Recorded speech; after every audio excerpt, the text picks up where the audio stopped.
Nama saya Muhammad Razan Asari Siregar, NIM 123106047, UTS Kewirausahaan. Jawaban nomor 1, situasi krisis dalam suatu organisasi adalah kondisi ketika organisasi menghadapi masalah besar atau keadaan darurat yang dapat mengganggu aktivitas, merusak reputasi, menurunkan kepercayaan publik, bahkan mengancam keberlangsungan organisasi tersebut. Krisis biasanya terjadi secara tiba-tiba atau berkembang dari masalah yang kecil, tidak ditangani dengan baik, sehingga menimbulkan dampak serius bagi perusahaan, lembaga, maupun organisasi lainnya.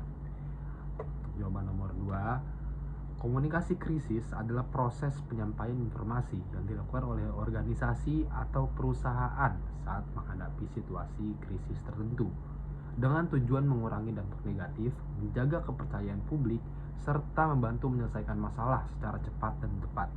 Komunikasi krisis sangat penting karena pada saat krisis terjadi, masyarakat, pelanggan, media, dan pihak terkait membutuhkan informasi yang jelas, akurat, dan transparan.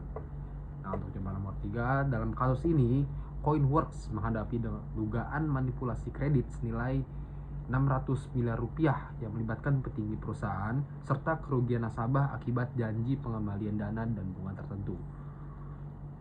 Untuk yang A, tipe krisis yang menimpa Coinworks, menurut SCCT, krisis Coinworks termasuk dalam kategori preventable crisis atau krisis yang dapat dicegah. Preventable crisis adalah krisis yang terjadi ketika akibat kesalahan internal organisasi, pelanggaran hukum, manipulasi, atau tindakan yang disengaja sehingga organisasi dianggap memiliki tanggung jawab yang sangat tinggi. Pada kasus Coinworks, diduga terjadi manipulasi invoice atau agunan kredit. Ada dugaan penyaluran pembiayaan secara melawan hukum. Pimpinan perusahaan ditetapkan sebagai tersangka oleh Kejati DKI Jakarta. Jadi karena krisis muncul akibat dugaan tindakan internal perusahaan sendiri, maka publik akan menilai bahwa organisasi memiliki tanggung jawab besar terhadap krisis tersebut. Dalam SCCT, tipe krisis memiliki attribution of responsibility tinggi, risiko reputasi sangat besar, tingkat kepercayaan publik menurun drastis.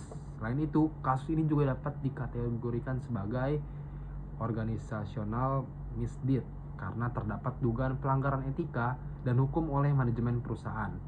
Untuk yang B, strategi yang dilakukan Coinworks dalam menghadapi krisis dalam teori SCCT, organisasi yang mengalami preventable crisis atau krisis yang dapat ditangguhkan seharusnya menggunakan strategi rebuild strategi disertai corrective action dan apology. Namun, berdasarkan pemberitaan yang muncul, respon yang terlihat lebih dominan adalah defensif atau diminish strategi.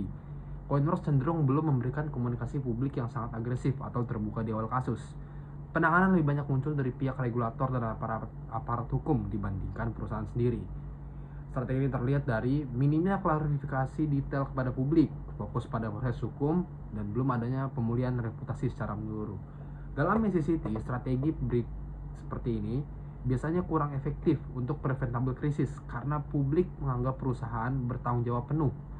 Yang kedua, langkah korektif terlihat melalui pengawasan intensif dari OJK, proses penyidikan, pelacakan aset, evaluasi operasional perusahaan yang bertujuan untuk menghentikan dampak krisis, memulihkan sistem, dan melindungi nasabah dan lender.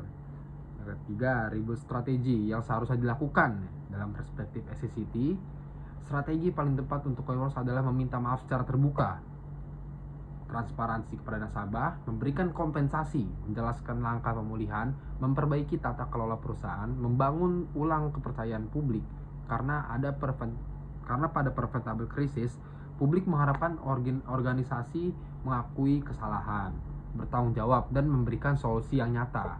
Jadi kesimpulannya, kasus Coinworks termasuk tipe preventable crisis dalam teori SCCT karena krisis muncul akibat dugaan manipulasi dan pelanggaran internal perusahaan. Tingkat tanggung jawab organisasi sangat tinggi sehingga reputasi perusahaan terdampak besar. Ya, strategi yang terlihat masih cenderung defensif dan berfokus pada proses hukum. Sementara menurut SCCT, perusahaan harusnya lebih menekankan transparansi permintaan, langkah korektif, dan rebuild strategi untuk memulihkan kepercayaan publik serta nasabah.